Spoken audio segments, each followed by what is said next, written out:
Trading of stock market is subject to market risk. User use their own discretion to trade in live market. हमारा online courses को join करने के लिए दिए गए number पर व्हाट्सअप करें। नमस्कार दोस्तों, मैं Vinod Suthar stock market trader और ट्रेनर सीजी इन्वेस्टमेंट में आपका बहुत बहुत स्वागत करता हूं। दोस्तों, इस वीडियो में हम स्टॉक मार्केट से रिलेटेड जो बेसिक डिटेल है वो कवर करने वाले हैं। और आज का जो हमारा ये वीडियो है, हमारे चैनल का फर्स्ट वीडियो है, तो अगर आपको कोई क्वेश्चन या क्वेरीज है तो मेरे को कमेंट करके ज़रूर बताएं। तो दोस्तों, आज हम बात कर लेते हैं कि स्टॉक मार्केट होता क्या है। जिसकी हम बात कर रहे हैं स्टॉक मार्केट, शेयर बाज़ार, वो होता क्या है। तो देखो दोस्तों, जैसे आपको कोई सब्जी खरीदनी है, उसके लिए आप कहाँ जाते हो? सब्जी मंडी जाओगे।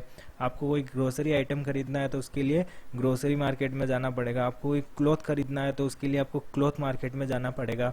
इसीलिए आपको किसी कंपनी का शेयर खरीदना है तो उसके लिए आपको क्या करना पड़ेगा?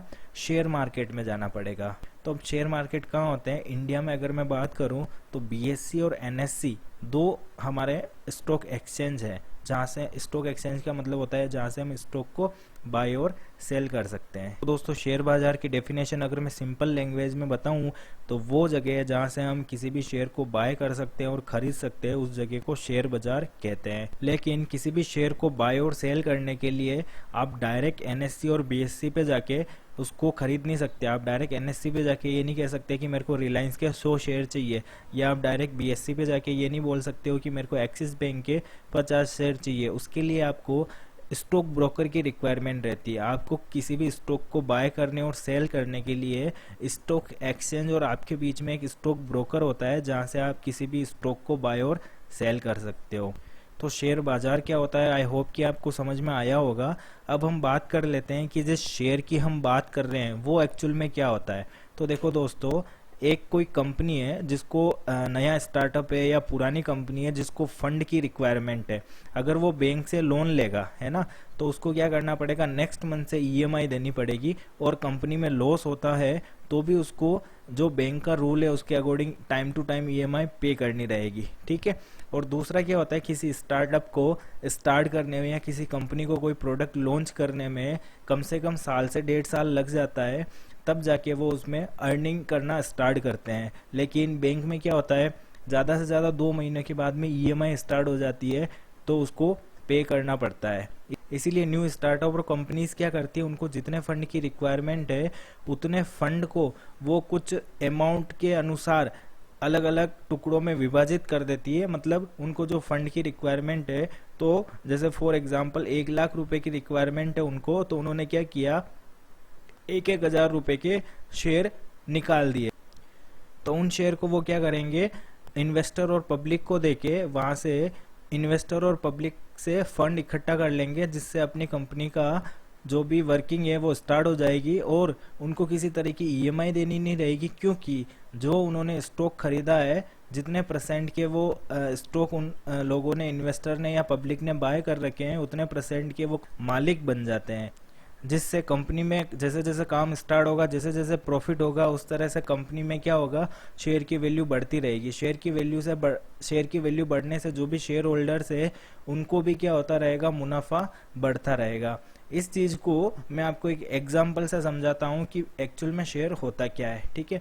जैसे फॉर एग्जांपल मान लिए कोई एबीसी नाम की कंपनी है, जिसने अपनी कैपिटल के अकॉर्डिंग कुछ एक वैल्यू के साथ में 1,000 शेयर अपनी कंपनी के निकाल रखे हैं। मतलब एक अपनी कंपनी को 1,000 टुकड़ों में बांट दिया। ठीक है, जितने फंड की रिक्वायरमेंट थी।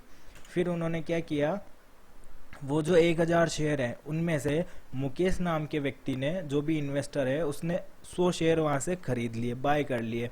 अब 100 शेयर वहां से बाय करने के बाद में मुकेश क्या हुआ, उस कंपनी का 10% ओनर हो गया, मालिक हो गया। अगर कंपनी को जो भी फायदा होगा, कंपनी को जितना भी परसेंट का फायदा होगा क्वार्टरली, ईयरली या जितने भी साल में, उसका 10% मुकेश को भी फायदा होता रहेगा। और अगर कंपनी को नुकसान होता है तो जितना कंपनी को नुकसान होगा उसमें से 10% मुकेश को भी नुकसान होगा। तो इस तरह से ये जो शेयर होता है वो वर्क करता है। तो आई होप कि आपको शेयर क्या होता है वो समझ में आया होगा। अब शेयर बाजार के अंदर हम कमोडिटी की बात भी करते हैं। सबसे पहले हम बात कर लेते हैं कि कमोडिटी होती क्या है। वे सारी चीज़ें जो हमें प्रकृति से प्राप्त हो रही है, धरती से प्राप्त हो रही है, उन सारी चीज़ों को हम कमोडिटी कहते हैं। अब कमोडिटी में उन सारी चीज़ों को, वस्तुओं को अलग अलग पार्ट में डिवाइड किया गया है। मेनली इनको दो पार्ट में डिवाइड किया गया है। सबसे पहले अगर मैं बात करता हूँ तो हमारा आता है एग्री कमोडिटी। एग्री कमोडिटी का मतलब है जितनी भी कमोडिटी वाली चीज़ें हैं जो हमें एग्री से मतलब कृषि से प्राप्त हो रही है, जो किसान लोग खेती करके प्राप्त करते हैं, उनको हम एग्री कमोडिटी के अंदर लेते हैं। जैसे हमारा गेहूँ, चना, दाल, ये सारी चीज़ें एग्री कमोडिटी के अंदर आती है। और दूसरा non agree commodity. Non agree commodity का मतलब होता है वह सारी चीज़ें जो खदानों से प्राप्त हो रही है, धरती से प्राप्त हो रही है, सोना, चांदी, तांबा, जस्ता, वो सारी चीज़ें नॉन एग्री कमोडिटी के अंदर आती है। अगर मैं कमोडिटी में नॉर्मल ट्रेडिंग की बात करूं तो उसमें क्या होता है कि आपको कोई भी कमोडिटी वाली चीज़ है जिसमें इन्वेस्ट करना है, जैसे सोना खरीदना है या चने की दाल खरीदनी है, तो सबसे पहले उसको आपको किसी होलसेलर से जाके खरीदना पड़ेगा, फिर उसको घर या ऑफिस लाना पड़ेगा और उसको किसी सेफ जगह पे जाके स्टोर करना पड़ेगा। और जब उसका प्राइस बढ़ेगा, जब उसका भाव बढ़ेगा, जब वापस आपको वहां से उठा के किसी मार्केट में जाके किसी व्यक्ति को या किसी शॉप वाले को जाके आपको सेल करना पड़ेगा। तो उसमें जो आपका मुनाफा होगा, इस तरह से हम ट्रेडिंग करके मुनाफा अर्न करते हैं। तो इस तरह से नॉर्मल मार्केट में लोग ट्रेडिंग करते हैं। लेकिन अगर स्टॉक मार्केट के अंदर हम कमोडिटी की बात करें तो उसके अंदर क्या होता है, आप सारी चीज़ें खरीद सकते हो। अगर आपको सोना खरीदना है, तांबा खरीदना है, जो भी चीज़ आपको खरीदनी है कमोडिटी से रिलेटेड, उसको आप खरीद सकते हो इलेक्ट्रॉनिक डीमैट और ट्रेडिंग अकाउंट में, जिसको आपको अपने घर या शॉप पे लाके कहीं पे भी नहीं रखना पड़ता है। जैसे फॉर एग्जांपल मान लीजिए आपको गोल्ड खरीदना है, तो आपने क्या किया, गोल्ड डायरेक्ट अपने डीमैट और ट्रेडिंग अकाउंट में अपना जो भी उसका फंड है वो पे करके आपने उसको परचेज कर लिया, और जब उसका भाव बढ़ा तो आपने एक क्लिक करके उसको सेल कर दिया। तो इस तरह से स्टॉक मार्केट के अंदर हम ट्रेडिंग करके जो भी उसका प्राइस के अंदर डिफरेंस होता है, जो भी भाव बढ़ता है या घटता है, उसमें अपना मुनाफा अर्न कर सकते हैं। और किसी भी कमोडिटी को आपको कहीं पे भी लाके स्टोर करने की या उसकी सेफ्टी की ज़रूरत नहीं रहती है।